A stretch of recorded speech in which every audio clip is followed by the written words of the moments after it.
Hello and welcome to Dice Jesters. My name is Julie. And my name is Dave. And we are a merry and whimsical board game podcast where we like to deep dive into games with curious minds and, of course, a jester's grin. We feature 10x10 challenges where each season we commit to playing 10 games at least 10 times, sometimes more. Today, we'll be discussing the game Fjords. But first, Dave, I have a query for the court. Huzzah! Huzzah! Yes! Yes, huzzah! I didn't know we were going to huzzah after that. I like We that. can start doing that for everything. We should just start huzzahing. Like out in public, if people are just like, oh, thanks for the tip, we just go huzzah. People are like, you're taking this too far. I'm like, you know what? It's a all whole about, lifestyle for us now. Yeah. I mean, it was a lifestyle for me previously. It's a lifestyle again. And I'm here for it. I'm here Let's for go the journey. For it, right? But this query for the court comes from Rolling Reggie on Instagram. He said that he had found us through a YouTube, through a Spotify that he was listening to. Oh, awesome. So that was cool. So thanks, Reggie. And then his question is, have you revisited any games that you played two-player and felt differently about them in a higher player count? So I personally haven't really played any of the games that we've played at a higher count. Yeah. But I've kind of done like a reverse Uno type deal where I played something at a higher count. And we do have plans of revisiting it at a two-player count because we had enjoyed those games. If you follow us along on Instagram, you may have seen that last year Dave and I had done a board gaming retreat, I guess. Yeah. That's what y'all call it, right? And when we were there, we had played two games at a 4-player count. So one of the games was Bonfire, and then another game was Nucleum. And I liked both those games. Dave liked both those games. I don't know, I'm talking for you, but I loved them. Yeah, both of them I had really good impressions on. Yeah, so we do want to play that at a 2-player count, and that's exciting. So we also will be playing other games with more people due to how we changed up the way that we are doing our podcast. So instead of every episode featuring a 10x10, which is a lot of work. It's so bad. At that point, we're stretching the limits of human capability. It's like, you want to go out tonight? I'm like, no. No, we have 10 rounds of A Feast for Odin to play this week. This week. Is that possible? Yeah, we could do it. We could probably do it in a weekend if we wanted to. In a weekend. Without sleep. What are we doing? Well, I guess it'd be 3 days. Maybe like 3 games, and then on Saturday 4, we pull it all-nighter into Sunday. We do have day jobs. We do, yeah. Where I work 9 hours. Full-time We jobs both work 9-hour shifts, so there's that. But yeah, so I can't particularly answer your question just yet, Reggie, but it's not to say that we aren't going to do that. So with this new format, we are going to be able to go places, whether that's these board gaming retreats or just in our local community. There's a lot of board game meetups that we may be participating in. There is a local game store that is pretty close to us where they have like Lorcana nights or anything of that nature, and we have played Lorcana 2-player, and I actually just bought cards the other night because it had the Mad Hatter on it, and Alice in Wonderland is just my favorite Disney movie. Well, did you find the Mad Hatter in... No, it was yours. Your little Vault pack had all the Alice in Wonderland ones. It had the Cheshire Cat. Yeah, I know it did. I know what it had. Okay. The Queen of Hearts too, right? Yes. Must be nice. We don't play that game much. I want to get more into it. We've kind of just gotten it for the characters and stuff. Yeah. You're like, I want to play the game, and I'm like, nah, I want to look at the character. Collect all the characters. I never understand why I always give myself a voice anytime I'm flashbacking to what I said. Like past Julie spoke differently. I guess. Present Julie. I would say for me, nothing that we've... Okay, so a game I'd originally played with more than 2 players that we went back and played with you and I 2 players that I do prefer at the higher player count. One of those was Notre Dame. Oh, okay. Well, that's the only one that we've played where I've played at other player counts and preferred it. That usually I try to pick games that I think do really well with 2 players. But Notre Dame, I think, is best with 3 players. Because in 2 players, you're passing it back and forth. But in a 3-player game, you have a hand of 3 cards, and you're going to pick one of those cards And then each other player at the table is going to get one of your cards too. So there's a little bit more of that. I don't know, the board is a little bit smaller because in a 2-player game you have like the 4 boroughs, but in a 3-player game it's just 3, so it's a little bit tighter. Okay. And then there's a little bit more competition for that central cathedral, Notre Dame, when you get the majority at the end of each round, and get points or money. I can't remember. But I do think it's better at 3 players. And then another game that I have played 2 players that I was like, this doesn't work. But Power Grid, I have played that 2 players. And it's definitely like a 4 to 5 player game at its best. But in general, we play mostly 2 players. On the opposite end of the spectrum, games that I have played with more players that I love a lot more at 2 players, Agricola by far. The first time I played that game was with 5 players, and then I didn't play it for years. Like, that was such a long experience. I think it went for like 3 or 4 hours, honestly.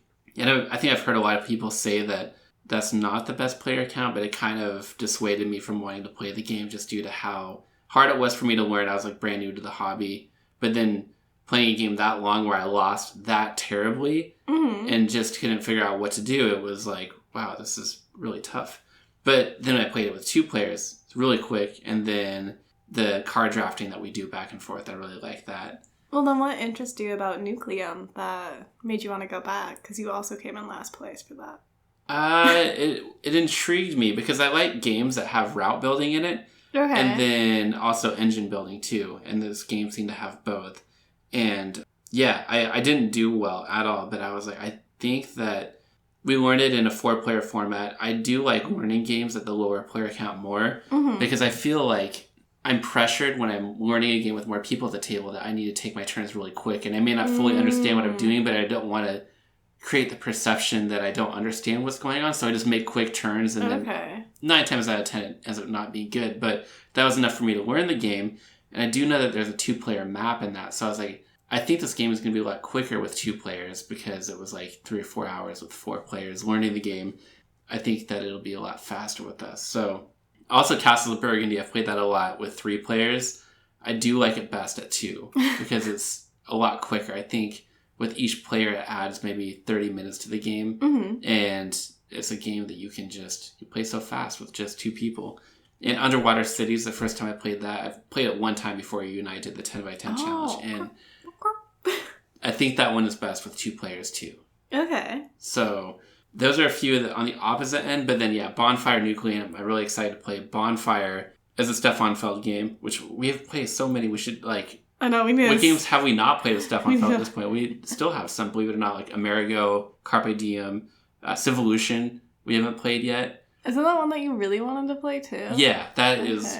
Oh, man, I can't wait to play that. Well, we still have Septima. I know that's not a game by him, but, the games that I like because the covers are fun. And then Merlin. I also have Merlin. We haven't played that together. I've played that a few times. Yes. So that has a hamster wheel, has a rondelle, which, I love. There was... So my coworkers are now getting in on top of the... Let Dave have a hamster thing. Oh, okay. So we should have a petition. There has been a few people who have messaged and said, you should let Dave have a hamster. Really? Yeah. You just don't tell me about it? I don't tell you about it. And then at work, I was kind of just discussing. I was just like, not particularly in depth of it, but I was just saying, Dave... We're looking at a potential companion for Lupin, this and that, and Dave's really for a hamster, a guinea pig, and they're like, let Dave have his hamster. And I'm just like, what? Whose side are you on? You're my coworkers. Just know if you're messaging us on Instagram and you want to reinforce, yes, Dave, get a hamster, but you also want me to see it, just know that Julie is hiding it. But if you email us at thedicejesters@gmail.com and put something unrelated in the subject line, just know that I will see it before she has a chance to hide it from me.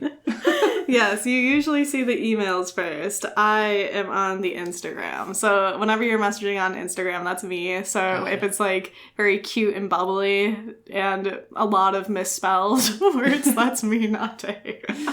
Every time we go to the pet store to get Lupin some cat litter or his cat food, his squeeze-ups, we passed by that hamster display, and I'm like, is today the day? I always go for those really spazzy-looking ones. I said I would get you one if you really wanted. I told you I would. They make me so happy, because they're so small and adorable and just running around their cage and stuff.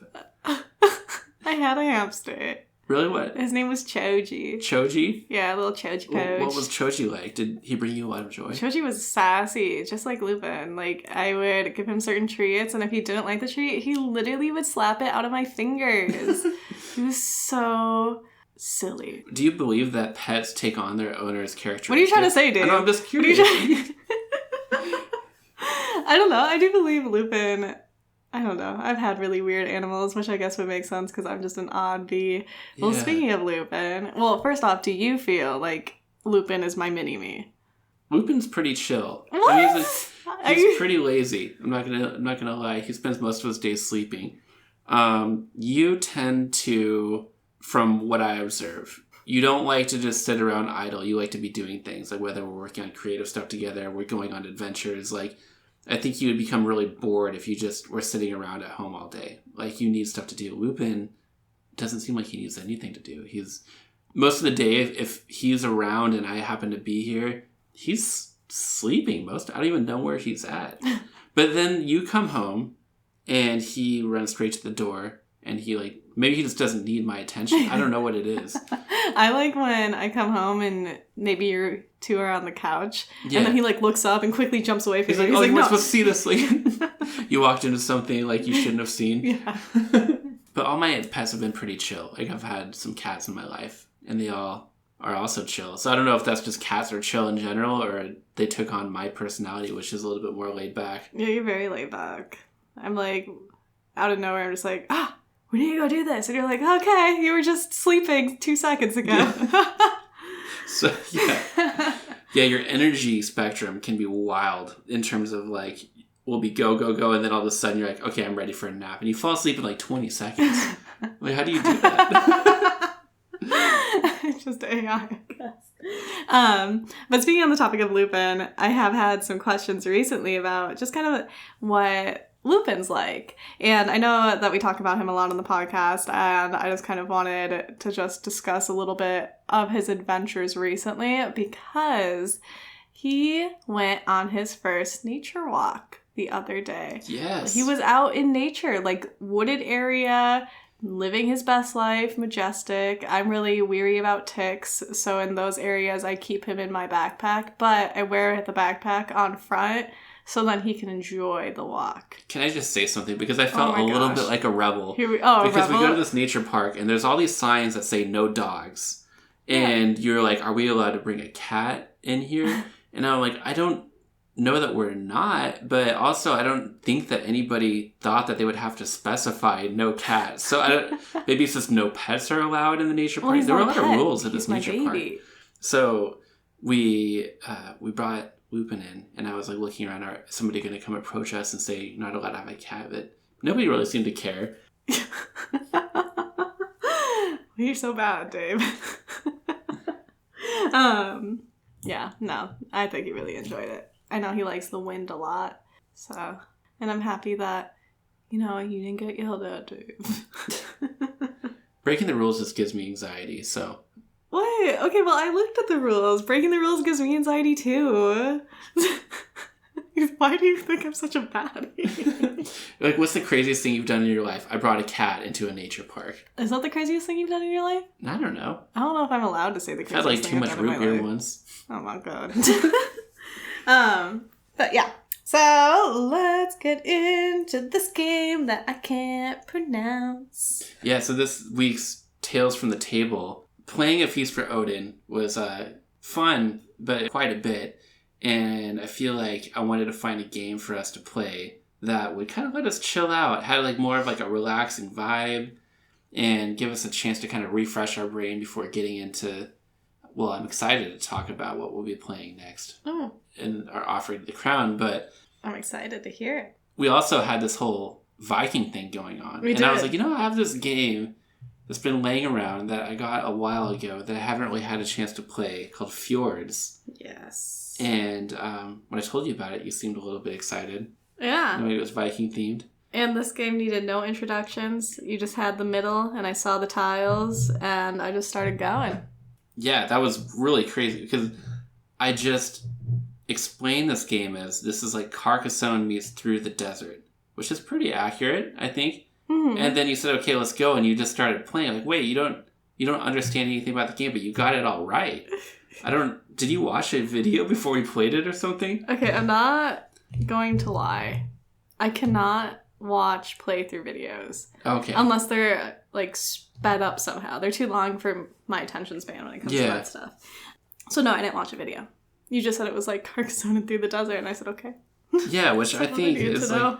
So, this game, I think this game has a pretty interesting backstory, too. So, this is by a designer by the name of Franz-Benno Delonge, and I might be pronouncing that incorrectly, but this is a game that was originally published in 2005. So it's a pretty old game, but what drew me into the game to begin with is this is a game that was republished by Grail Games, and I remember before it came out, the person who runs the company named David was watching a video of him talking about some upcoming games that they're coming out with.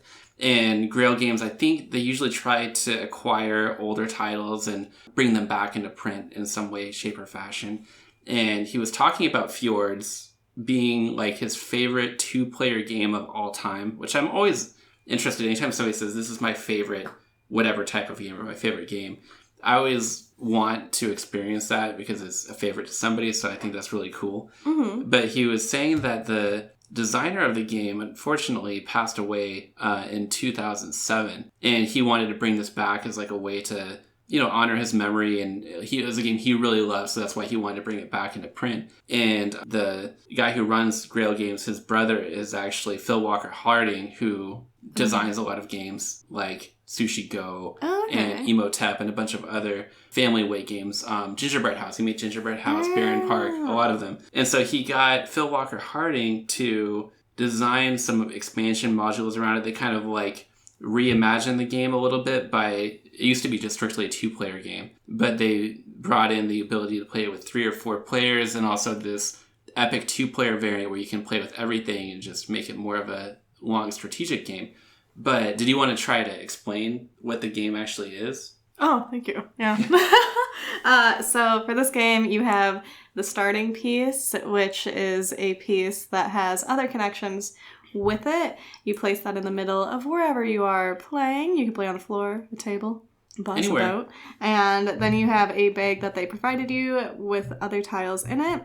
You place 4 random tiles on the place that you are playing. Then each player takes turns choosing from these 4 tiles that are already flipped over to then build a map out. And then depending on where you want to, lay your people down, you have a house piece where you place that on a plane. And that is where your people will start from when all the tiles have been placed or no longer legal moves can be made. Then each time somebody takes a tile from the 4, you replenish the 4 from the bag of tiles randomly, no looking.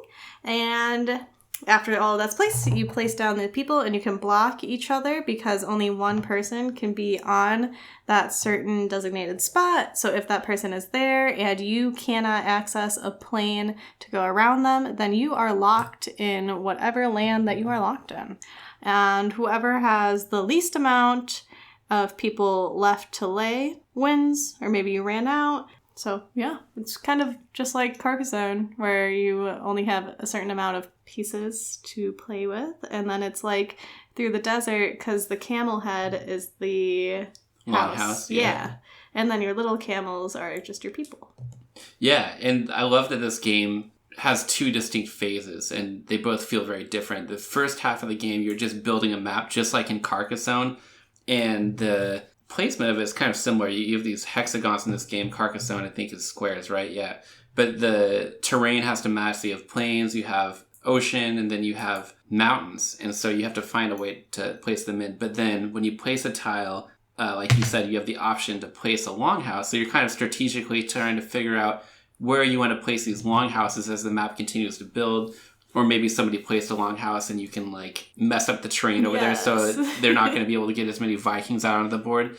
The second half has this beginning part where you're like really thinky, trying to figure out where you want to place your Vikings to cut the other person off from being able to expand.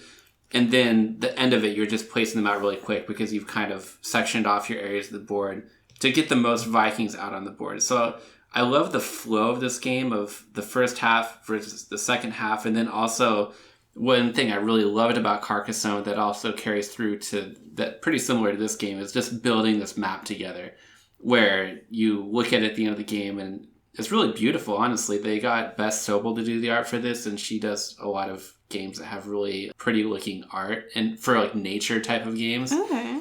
And so I love the look of this game. What did you think of how this game was to play? What was our experience playing like over several rounds? Well, the first play, I was just kind of going through the motions because even though it may have been perceived that I understood the game, I still don't understand it, you know? Yeah. But I always like to fast forward and try to play it and figure it out that way because I feel knowing the rules tends to not allow me to think outside the box, which there was a few times I thought outside the box for this, and you said, well, I guess it's not in the rules, yeah. like you can't. But I would say the third round that we played, it clicked for me. So when I saw you lay one of your longhouses down, I would then mess up your map. So you couldn't extend your area. Yeah. I would put snow somewhere that you were trying to go with water. I would put a weird piece that maybe had water and snow on it, so you'd have to connect water and snow to it. Or I would lay down a longhouse if I thought it was a good-looking piece of land next to you.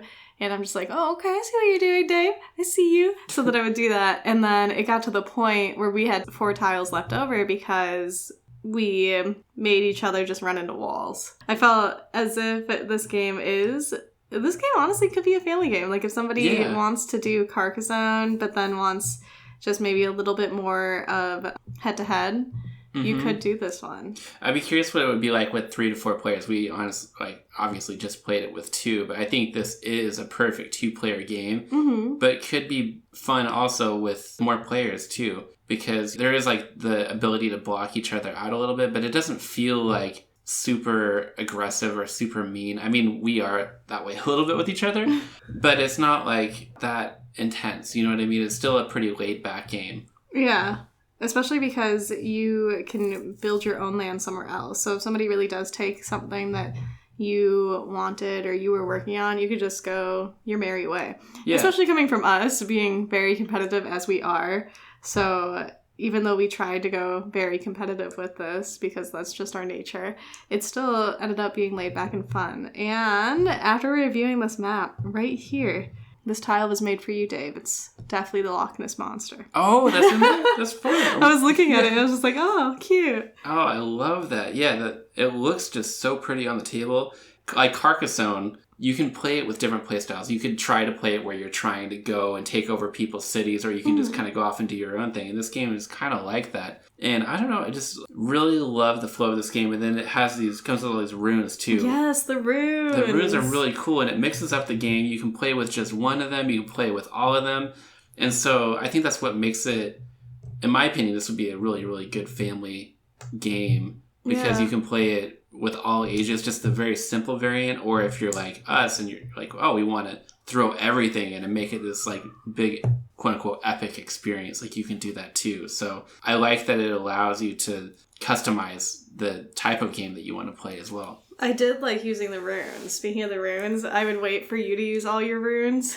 Yeah. And then I would rune around you. You'd rune around me. I would rune around you. Because I was just like, oh, he can't do anything now. He decided to use them up front. So that was kind of like my strategy if we did have the runes that I would go for. Yeah. And then I also noticed with the tiles that laid down a rune, there was one round where you said, oh, I don't want to waste my turn doing that. And that's when I realized, oh, I need to take my turns to build my space, but build it in a way that won't allow him to build around my space so he can't lay a longhouse down. Yeah, that's what I realized. I think after playing this several times, I almost kind of like this more than Carcassonne. I don't know. This may be like my preferred tile placement abstract strategy game, even more than Through the Desert. Like, and I love Through the Desert. I do too. I'm so bad at that game. I love the building the map together, and I love trying to figure out where the pieces are going to fit, and the fact that each game, the map will look completely different. And then that exciting part of okay, now it's all set. We're going to go head to head and try to put our pieces out in the best way that we can to score the most points. It's just, I don't know, the flow is perfect. I love any game that has two parts to the game. That's one of the things I really love. Like, Amun-Re is one of those, and I can't think of others off the top of my head, but the first half feels very different than the second half. I love any time a game can pull that off, and this one does that really, really well. It does. And the replayability of it is a lot, too, because you don't have to play with all the runes, as you had stated. Yeah. You can play with 1, 2, none, all. So it just makes it exciting. And you never know how the map's going to look or where you're going to place it. All of our games were different. Very, very different. So. It would feel honestly different if you played it with different people, too. Mm-hmm. Yeah. So I like this game. Oh my god. What was the thing that I did that we looked at each other and we were like, well, the rules don't say I can't. I can't remember what it was. I don't remember. It had to do with the way you drew the tile, I think. Oh, when I was holding the stack in my hand and I gave you the bag with like 2 in it. Yeah. Okay, this is, I have to talk about this. So you deceived me into thinking that the game was almost over. And so I frantically got my longhouses out because I still had like 2 left. And then you pulled out a stack of tiles that you were holding underneath the table. Like, oh, there's still several turns left in the game, but you like committed your longhouse to this section of the board. And I was like, what? You handed me this bag with like 5 tiles in it. I mean, it doesn't say in the rules that you can't do that. Leave it to you to find something that isn't illegal, but also could be frowned upon. It's definitely frowned upon, I'm sure. But, it's you like know, when we games. play games, like, multiple times, it's kind of fun to just find silly things like that. Like with Sagrada, where I was, you know, rolling the dice a little funny. Throwing the dice at the dice to try to re-roll them. Hey, I'm just finding, you know... You turned it into a dexterity game, which I didn't think anybody could do. I try. Well, I don't try, but like, you know. Yeah. Or I have like a clicker that drives you insane. Yes, a little like, fidget click, toy, click, click. And you use it as a way to distract me because, you know, I can't handle too much stimulation, like, in the room when I'm... we listen to music and stuff, but anytime, like, there's too much going on. Like, I ask you questions like, oh, did you close this? Or did you remember to lock this? And you're like, we're in the middle of a game. And I'm like... Oh. Yeah. Anytime I'm about to take a very crucial move, at a very, very critical point in the game, you start asking me these, like, convoluted questions about things that aren't related it's like, to... oh, can you turn the light up? But it's all intentional because you want to distract me. You know I can only think about one thing at a time. I know. Which is so funny. You could try to distract me. Nobody can distract you. You don't know that. Because you are able to do so much at one point in time. It's so funny. So, will this be crowned by the court's laughter and bestowed upon the jester's shelf, or be excused from the court with a polite bow? It can sit on the shelf. Yeah. It can chill for a bit?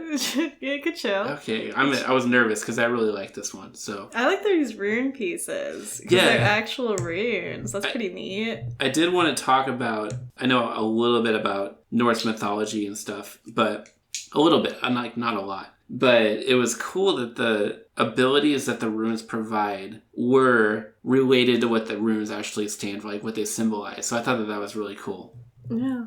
I love when any game has a bunch of either research or just like actual factual history with it. I think that's a really cool aspect. Absolutely. Just like Wingspan with the birds, how it has all the bird facts on it. I think that's really cool. Anything like that. Isn't there another animal game that has animal facts? There's quite a few. Ark Nova is one. Yeah, we just haven't played Ark Nova. No, not yet. Not yet. So I'm excited. Yeah, thank you. And bless the shelf. Oh, bless the shelf. Bless Huzzah. the shelf. Huzzah.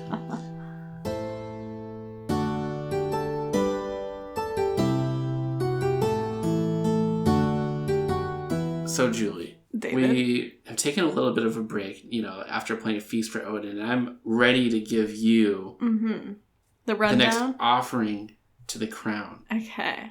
I gotta talk about the fact that there are quite a few games that I want us to play that are sitting on our Jester shelf of shame. Got a little bit overwhelmed. You know, like, what do I want to play next? I feel like the stakes are so high, like I have to pick the perfect game for us to play, but I'm like, you know, we're going to play all of these games at some point. But how do I decide what to play next? Yes. So I actually picked 20 games that we could realistically play next. I gave each a number. Yeah. Then I gave you a D20 and said, roll the die. And it landed on this game. So this kind of like fate decided that we're going to play this next.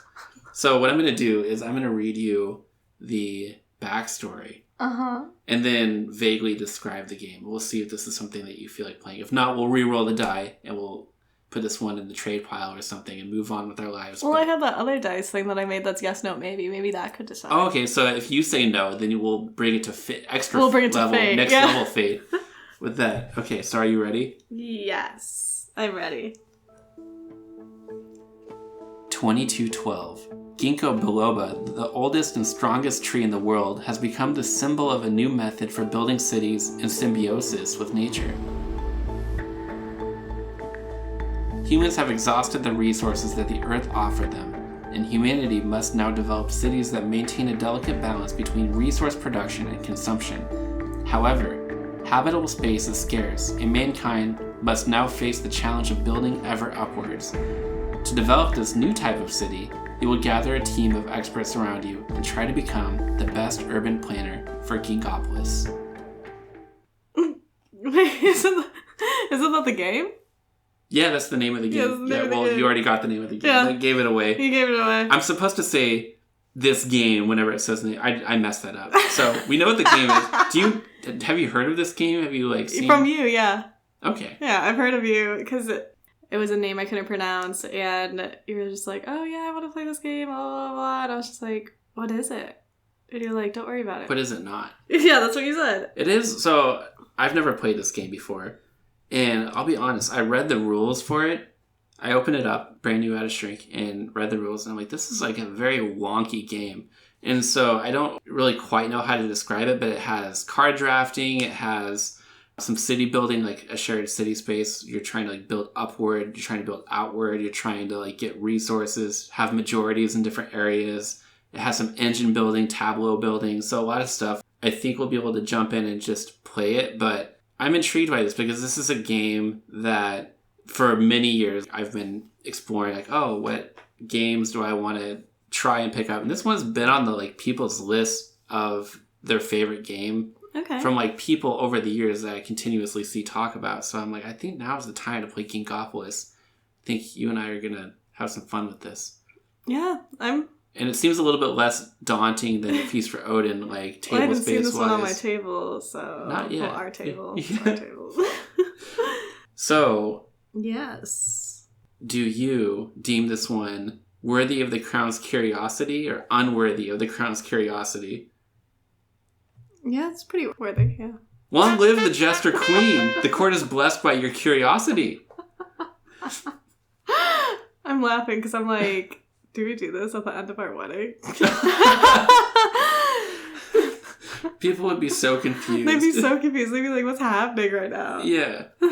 But I'm excited. So we'll be jumping into this and playing it over the span of time. Okay, yeah. And then if we continue enjoying it, we'll keep playing until we've played it at least 10 times in the Jester's Gambit.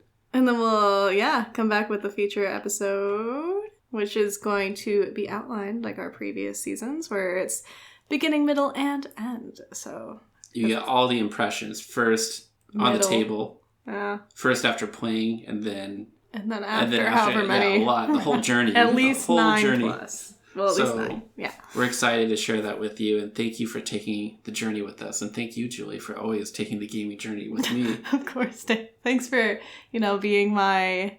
I guess you're like a knight. You're like, why can't I be the king? I'm like, no. King Lulu is right here. Oh my goodness. Joanne getting all angry with me. He comes first. But thank you for joining us. It does mean a lot to us that you take the time to listen to our episodes and that you're along with us on this caravan of Jester cheer. If you would like to join us on our Patreon just to kind of get Dave's point of view, some behind the scenes items, as well as Julie Jambles and some Lulubin adventures, so you can kind of see things that we don't post on our Instagram because we like to keep it for the most part board game related on our Instagram. But if you want to get to know us a little bit more outside of board games, because we do have personalities, we do things. People. We are people. You can view those items on our Patreon. Otherwise, if you have a query for the court, feel free to email it over to thedicejesters@gmail.com, especially if you want to email why Dave hasn't had a hamster yet. That would go to the email, because if I see it, I'm not asking. The hamster's going to happen. Oh my gosh. We're going to dress They're going to start a up in a little, like, Jester outfit. People are going to start, like, a GoFundMe for you. Yeah. Like $15 for hamster. Someone's like, I'm just going to buy you a hamster. Yeah. If you would like to talk to me directly, feel free to go to our Instagram. Our Instagram is dicejesters. And as always, play games with the ones you love.